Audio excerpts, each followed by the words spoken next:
नालंदा विश्वविद्यालय क्यों नष्ट हुआ? भारत का प्राचीन ज्ञान कोश। जरा कल्पना कीजिए, एक ऐसी जगह की जहां दुनिया भर से विद्यार्थी आते थे। चीन, जापान, कोरिया, श्रीलंका, तिब्बत और यहां तक कि ग्रीस से भी। एक ऐसा विश्वविद्यालय जहां 10,000 से अधिक छात्र और 2,000 आचार्य साथ रहते और पढ़ते थे, जहां ज्ञान का महासागर बहता था। दर्शन, गणित, आयुर्वेद, ज्योतिष, साहित्य, कला और वास्तुकला तक ये जगह थी नालंदा विश्वविद्यालय, भारत की शान और दुनिया का पहला आवासीय विश्वविद्यालय। लेकिन एक दिन सब कुछ जलकर राख हो गया। तो आखिरकार सवाल उठता है, नालंदा विश्वविद्यालय क्यों नष्ट हुआ? आइए इस रहस्य की परतें खोलते हैं। नालंदा का वैभव। नालंदा की स्थापना 5वीं शताब्दी में गुप्त सम्राट कुमार गुप्त प्रथम ने की थी। यह सिर्फ भारत का नहीं बल्कि अंतर्राष्ट्रीय शिक्षा का केंद्र था।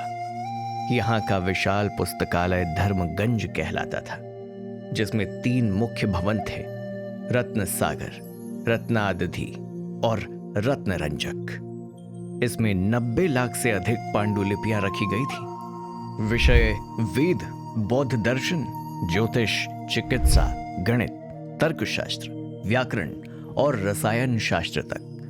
प्रवेश परीक्षा इतनी कठिन होती थी कि केवल 20 से 30% विद्यार्थी ही प्रवेश पा पाते।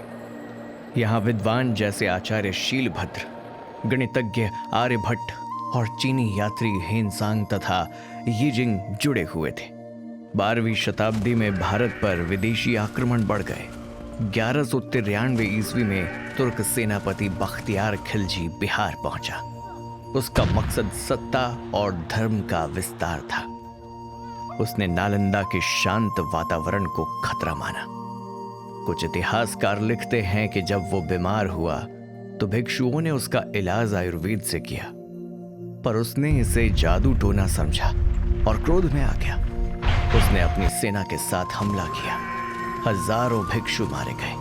कुछ नेपाल और तिब्बत भाग गए, अपने साथ थोड़े बहुत ग्रंथ लेकर। ज्ञान का दहन। नालंदा का विशाल पुस्तकालय आग के हवाले कर दिया गया। कहा जाता है कि आग 3 से 6 महीने तक जलती रही। लाखों पांडुलिपियां, हजारों वर्षों का ज्ञान सब राख में बदल गया। धुआं इतना था कि मीलों दूर से आकाश काला नजर आता था, और उसी के साथ भारत के ज्ञान का सबसे बड़ा स्तंभ ढह गया। नालंदा का नष्ट होना सिर्फ एक इमारत का विनाश नहीं था, ये था ज्ञान संस्कृति पर हमला।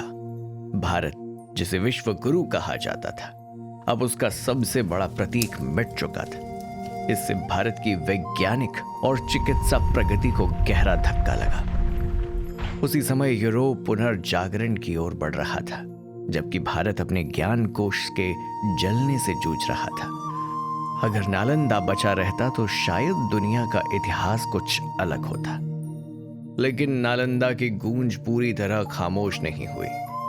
तिब्बत, नेपाल और चीन में सुरक्षित कुछ ग्रंथ आज भी मौजूद हैं, और 2010 में भारत सरकार ने अंतर्राष्ट्रीय सहयोग से नया नालंदा विश्वविद्यालय खोला। आज ये फिर से शिक्षा का केंद्र बन रहा है। वहीं पुराने नालंदा के खंडहर यूनेस्को विश्व धरोहर स्थल बन चुके हैं, जो हमें गौरव और त्रासदी दोनों की याद दिलाते हैं। नालंदा की कहानी हमें 2 बड़ी बातें सिखाती है। पहली कि ज्ञान ही सबसे बड़ी संपत्ति है, और दूसरी कि जब ज्ञान का नाश होता है तो सभ्यता भी पीछे चली जाती है। आज जब हम किताबें पढ़ते हैं या इंटरनेट पर ज्ञान खोजते हैं, तो याद रखिए, नालंदा को, वो जगह जहां कभी पूरी दुनिया पढ़ने आती थी, और वो जगह जो हमें सिखाती है कि ज्ञान की रक्षा करना ही मानवता की रक्षा करना है।